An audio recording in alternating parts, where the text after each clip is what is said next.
Hari ketiga pakcik di Lodging Campsite Cameron Highland. Jom pakcik nak belanja korang set up pakcik dekat bahagian luar. Kita nak menjelang petang ni. Seperti biasa pakcik suka keadaan duduk dekat sini dan kita duduk di atas sofa Kodi ni. Memang nyaman sambil menikmati udara yang segar ni. Pakcik siapkan 2 kerusi untuk kawan-kawan.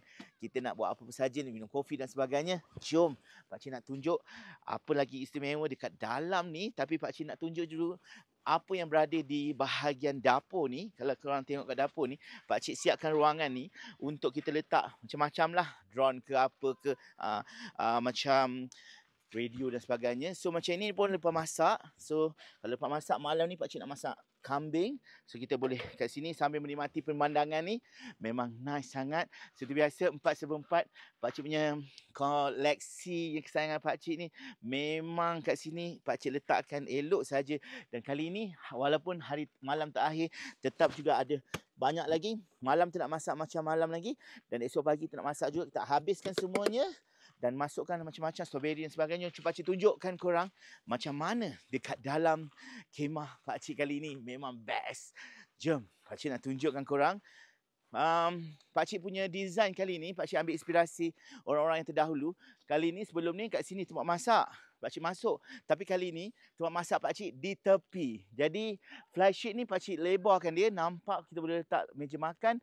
Dan juga kursi kat situ dan dapur. So pakcik nak tunjuk kat sini.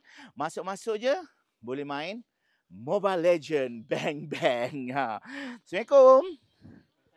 Macam mana? Okey ke main ni? Ada dengan tournament. Layar yang pakcik ikat kat sini, dengan tali dia warna kaki juga. Dan pakcik siapkan juga speaker ni untuk ada bunyi vibe yang best macam berada di rumah. Dan pakcik nak tunjukkan, pakcik memang suka sangat sofa dari One Flat ni. Memang sofa ni memang sedap. Tapi tak adalah pakcik nak buat untuk tidur. Dan pakcik tunjukkan ini hiasan baru iaitu daripada Tok Batin Custom Family ni. Memang lebih tinggi dan lebih best lah. Boleh macam-macam, boleh gantung dan sebagainya. Memang indah. Dan kali ni pakcik nak tunjukkan juga korang barang-barang asas pakcik, mengkuang dan sebagainya. Dan pakcik tutup ruangan ni, maklumlah hujan. Bila kita tutup hujan, kita rasa lebih berada dekat dalam rumah dan dalam keadaan yang sejuk. Ibarat kita berada di luar negara. Dan pakcik suka untuk gunakan cadar dan bantal, sarung bantal yang sama macam dulu.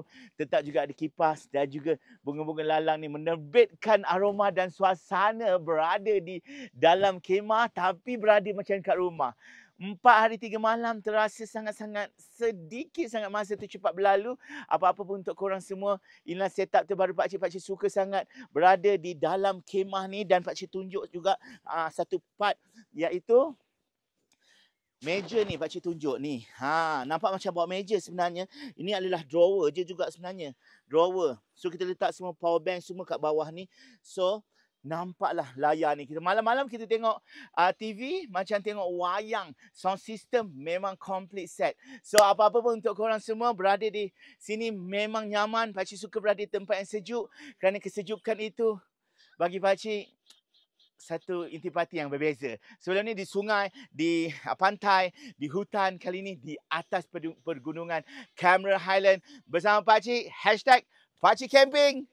Camping mana-mana pun jadi dan camping mesti ada wow.